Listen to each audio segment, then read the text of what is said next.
high above the rugged mountains of northern China. The camera glides over a structure so immense it seems to slice through the earth itself. The stones glow under the rising sun, shadows stretching across the peaks like ancient scars. Then the narrator's voice cuts in not with facts, but with a question meant to unsettle everything the viewer thinks they know. They say, "This is the only man-made structure visible from space." But what if I told you that this legendary wall, admired by millions, guarded secrets far greater than its size? The visuals shift rapidly, warriors on horseback thundering across plains. Silhouettes of ancient workers hauling stones, torches blazing on watchtowers, and just as the pace quickens, the narrator adds a deeper hook.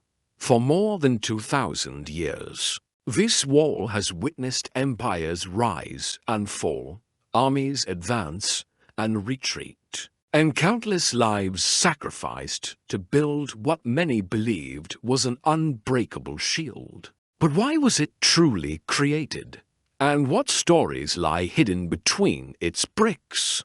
The moment ends on an aerial shot of the wall twisting into the horizon like a sleeping dragon, setting the tone for a journey filled with mystery, awe, and revelation. Before diving into its history, the intro invites the viewer to see the Great Wall not as a single line in the landscape, but as a sprawling, evolving network built across centuries. The narrator explains how the wall stretches over 21,000 kilometers, crossing mountains, deserts, valleys, and even meeting the sea, its presence both overwhelming and beautiful. It wasn't built at once, the voice continues, but piece by different dynasties responding to threats, ambitions, and dreams unique to their times. What many imagine as one continuous masterpiece is actually a patchwork of engineering styles, rebuilt and reimagined across eras, each section carrying the fingerprints of the people who shaped it. As the visuals pan across pristine restored sections and then cut to remote crumbling remains, swallowed by forests and sand dunes, the narrator emphasizes that behind the wall's iconic reputation lies a world of myths, forgotten stories, and misunderstood facts. This video, they promise, will peel back those layers, exploring not just how the wall was built, but why, what it meant to those who lived in its shadow, and how it became one of the most powerful symbols of endurance in human history. Long before the Great Wall became the iconic ribbon of stone we recognize today, ancient China was a patchwork of competing kingdoms, each struggling to defend its borders against enemies and shifting alliances. The northern frontier, in particular, faced persistent raids from nomadic tribes, skilled horseback warriors who could traverse vast distances with astonishing speed. These threats forced early Chinese states to think creatively about defense, instead of merely stationing troops in vulnerable areas. Many states began building walls, simple structures made of packed earth, logs, and stones. They weren't elegant or unified, but they were practical, standing as the first line of resistance against sudden incursions. During the Warring States period, roughly 475 to 221 BCE, China was in constant conflict. Every region worked independently to protect itself, and walls became a standard military strategy. These early fortifications stretched across hills and plains, marking boundaries as much as they served as defenses. When Qin Shi Huang defeated rival states and declared himself the first emperor, of China into 21 BCE. He inherited not one wall, but many disconnected ones. His vision wasn't simply to defend his empire, it was to unify it physically and symbolically. He ordered the linking of these scattered structures into a single, massive northern barrier, creating what many consider the earliest version of the Great Wall. But this early wall looked nothing like the stone and brick marvel we imagine today. Most of it was built from tamped earth layered repeatedly until the material hardened like rock. It stretched across extreme landscapes, following the contours of mountains and deserts. Despite its rough construction, it represented a groundbreaking idea, a centralized empire capable of mobilizing people, resources, and engineering on a scale rarely seen in ancient history. Building the Great Wall was not a single project, but a colossal effort repeated across dynasties, each era bringing new techniques, materials, and ambitions. At its heart, construction relied on human labor. Millions of workers, including soldiers, farmers, craftsmen, and prisoners sentenced to toil under brutal conditions. The workforces were vast, often living in remote outposts for months or years, pushing their limits for the sake of imperial defense. Without modern machinery, manpower became the empire's greatest tool. In the early phases, especially during the Qin dynasty, the main building technique involved rammed earth. Workers filled wooden molds with layers of dirt, gravel, and clay, and then beat them with heavy mallets until they became solid, rock-like blocks. This method allowed walls to rise quickly, which was essential in areas where raids were frequent. Over time, dynasties added stones, reeds, and even branches to strengthen the structure. In mountainous regions, builders used local stone, hauling massive slabs up steep slopes where transporting earth was too difficult. In deserts, they relied on sand, reeds, and gravel, pressing layers together to survive the harsh winds. By the time of the Ming Dynasty, construction methods had evolved significantly.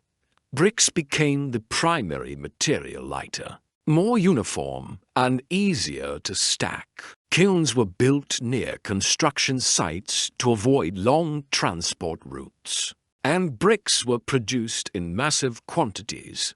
Workers laid stone foundations, built drainage systems, and added battlements and watchtowers. The labor was constant and grueling. Many workers suffered from extreme temperatures, injuries, disease, and exhaustion. Folklore even speaks of souls trapped within the wall, symbolizing the countless lives sacrificed for its creation. Yet despite the hardship, the result was extraordinary. The wall adapted perfectly to the land it crossed, winding over sharp peaks, slicing through valleys, and stretching across barren plains. Each brick and stone bore silent testimony to the determination and sacrifice of those who built it. Though often imagined as a giant barrier designed to keep invaders out, the Great Wall was far more than a simple obstruction. It functioned as an intelligent, multi-layered defense system, a complex network of fortresses, watchtowers, garrisons, and communication structures stretching across thousands of kilometers. Its purpose was not to stop enemies entirely, but to slow, deter, and control their movements, giving Chinese armies crucial time to mobilize and respond. One of the wall's most remarkable features was its beacon tower system. Watchtowers were placed at strategic intervals on elevated terrain, allowing soldiers to send signals across vast distances. When threats appeared, messenger smoke signals were released during the day created by burning wolf dung, which produced dense black smoke, and at night, beacon fires lit up the sky. These alerts could pass from tower to tower with astonishing speed, relaying warnings across hundreds of kilometers in just a few hours. Alongside these towers stood major posses, fortified gateways acting as checkpoints for trade, migration, and military entry. Some of the most famous, such as Chaiguan and Shanhai Guan, were engineering marvels with massive gates, defensive traps, and multi-layered walls. Soldiers stationed at these posses lived in fortified cities, ready to respond to attacks or patrol nearby terrain. The walls' battlements featured arrow slits, platforms for soldiers to stand on, and storage rooms for weapons and supplies. However, the wall itself couldn't stop determined invasions, particularly from powerful nomadic confederati, like the Xiongnu or later the Mongols. Instead, its true strength was control. It regulated movement, protected important trade routes, like sections of the Silk Road, and allowed the empire to channel invaders toward fortified areas where resistance was strongest. Ultimately, the wall wasn't just built to block enemies, it was a sophisticated defense network designed to buy time, maintain order, and protect the heartland from sudden chaos. The Great Wall of China has long been wrapped in myth. Among the most famous claims is that it's the only man-made structure visible from space. While dramatic, this statement simply isn't true. Astronauts have confirmed that the wall is extremely difficult to identify from orbit, with the naked eye especially, because it blends into the natural terrain and is often no wider than a modern road. The myth, however, reflects the extraordinary impression the wall has made on people around the world, so enormous that many assumed it must be visible from another world entirely. Another common misconception concerns the wall's continuity. Many imagine a single unbroken line slicing across China, but in reality, the wall is a series of walls, trenches, barriers, and fortifications built across different centuries. Some sections overlap, others run parallel, and many break off into remote landscapes.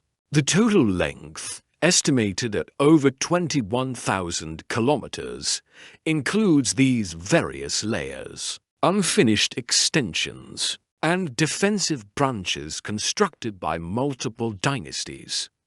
Much of the wall has also vanished over time. Harsh weather, erosion, and centuries of neglect have worn down enormous stretches. In deserts, sandstorms swallowed entire sections. In rural areas, villagers repurposed bricks for local construction. In forests, vegetation slowly reclaimed crumbling remains. What tourists visit today: beautiful stone steps, scenic vistas, well-preserved battlements represents only a small portion of the wall's original scope. Even the wall's purpose has often been misunderstood. It was never an impenetrable shield. Instead, it served more as a psychological deterrent, a demonstration of imperial strength, and a tool for managing borders and trade. By separating nomadic and agricultural worlds, the wall played a massive role in shaping cultural interactions. Behind the myths lies a far more fascinating reality.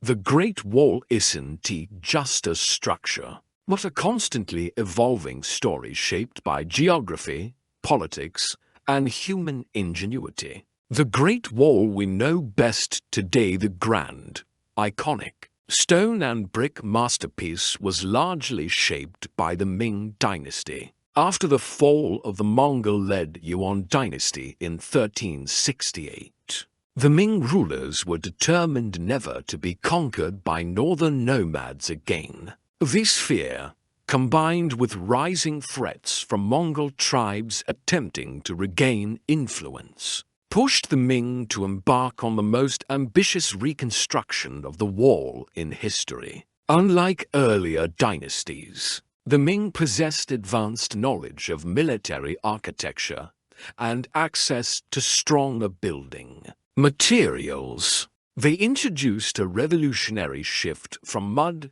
and rammed earth to stone foundations and brick exteriors, creating a structure far more durable and imposing. Brick allowed for greater precision. Walls could be built higher, smoother, and more uniform. Workers reinforced the base with large stone blocks to prevent erosion and collapse, especially on steep mountain ridges. The Ming also expanded the wall's defensive system. They constructed thousands of watchtowers, spaced strategically for communication, storage, and lookout.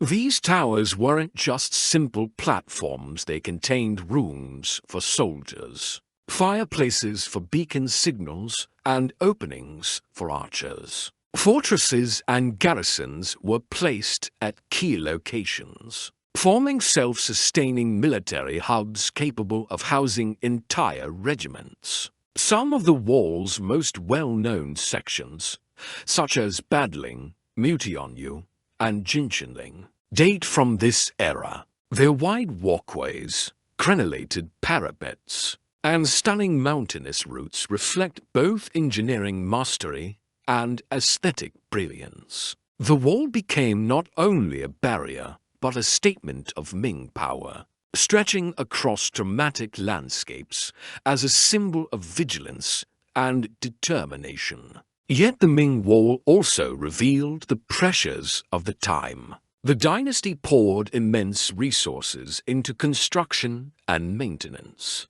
often straining the treasury. Despite all efforts, the wall could not prevent internal decline or political corruption. Eventually, in 1644, the Ming fell, ironically not due to an external invasion breaching the wall, but internal rebellion, and a gate opened from within. While the wall itself is extraordinary, the stories of the people who lived upon it are just as compelling. Soldiers stationed along the Great Wall endured some of the harshest conditions imaginable. Many were young men from farming families who found themselves suddenly relocated to lonely frontier posts, where winters were brutal and summers scorching. Their primary duty was vigilance, constantly watching for movement along the steppe, interpreting signals from distant towers, and patrolling rugged paths. Daily life was demanding.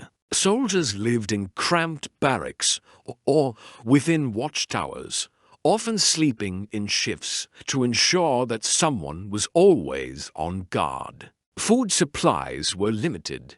Harsh terrain made farming difficult, so provisions had to be transported from distant towns. Meals often consisted of millet, dried vegetables, salted meat, and hard bread. In remote areas, soldiers relied on hunting and foraging to supplement their rations. Despite the difficulty, communities slowly formed along the wall. Wives and families sometimes followed soldiers, creating small settlements near garrisons. Markets sprang up where merchants sold tools, medicine, and basic goods to the isolated frontier communities. Festivals, storytelling, music, and games helped lift spirits during long, uneventful stretches when no invasions threatened. Training was relentless. Soldiers practiced archery, swordsmanship, and signaling techniques. They learned to operate the beacon towers, using specific smoke patterns to communicate enemy positions and troop numbers. Maintaining the wall was part of their duty to repairing steps, cleaning battlements, and reinforcing defensive features. Yet danger was constant. Raids could come swiftly, and soldiers needed to react instantly. Many spent years stationed far from home, uncertain if they would ever return. Their contributions, often overshadowed by the wall itself, were vital. They were the living heartbeat of China's northern defense, ordinary people standing guard over a vast empire. In the modern era, the Great Wall stands as both a proud national symbol and a fragile historical treasure. Declared a UNESCO World Heritage Site in 1987, it attracts millions of visitors each year, who hike its restored sections and photograph its sweeping panoramas. Yet the admiration comes with challenges. Tourism brings wear, litter, and pressure on heavily trafficked areas, prompting preservation efforts to balance access with protection. Many sections of the wall, especially in remote provinces, remain untouched and deteriorating. Harsh natural forces, from rain and frost to sandstorms, continue to erode ancient bricks and packed earth cores. Some stretches have collapsed entirely, swallowed by dust or reclaimed by forests. Preservationists face difficult decisions. Should every part be restored, or should some be left in their natural, crumbling state as authentic artifacts of history? China has undertaken numerous restoration projects, focusing on iconic sections near Beijing while mapping and documenting lesser-known stretches. Drone surveys, archaeological studies, and digital 3D reconstructions help experts understand the wall's massive scope and fragile condition. Local governments have also created laws to prevent unauthorized construction or vandalism near the wall, emphasizing its cultural importance. Beyond tourism and preservation, the wall has become a global cultural icon. It represents endurance, ambition, and the centuries-long struggle to shape and protect a civilization. In schools, textbooks showcase it as a symbol of ancient ingenuity. In modern media, it appears in films, documentaries, and outdoor challenges. Athletes run marathons on its steep paths, and artists draw inspiration from its winding silhouette. The wall's story, however, is still being written. As China modernizes, the challenge becomes maintaining the balance between heritage and progress. The Great Wall stands not just as a relic of the past, but as a powerful reminder of humanity's capacity to build, adapt, and dream across generations. As the camera drifts over the Great Wall one last time, the stones beneath seem to breathe with the weight of centuries. The narrator's voice softens, inviting viewers to reflect on everything they've just witnessed. This immense structure wasn't the creation of a single moment, nor the work of one emperor or dynasty. It was shaped by generations of hands, dreams, and sacrifices. Every brick holds a story. Every watchtower whispers the memory of soldiers who stood against icy winds and scorching summers, guarding the frontier with unwavering resolve. And every curve of the wall mirrors the challenges and triumphs of an entire civilization learning, over time, how to endure. The closing scene moves from rugged mountainous paths to silent,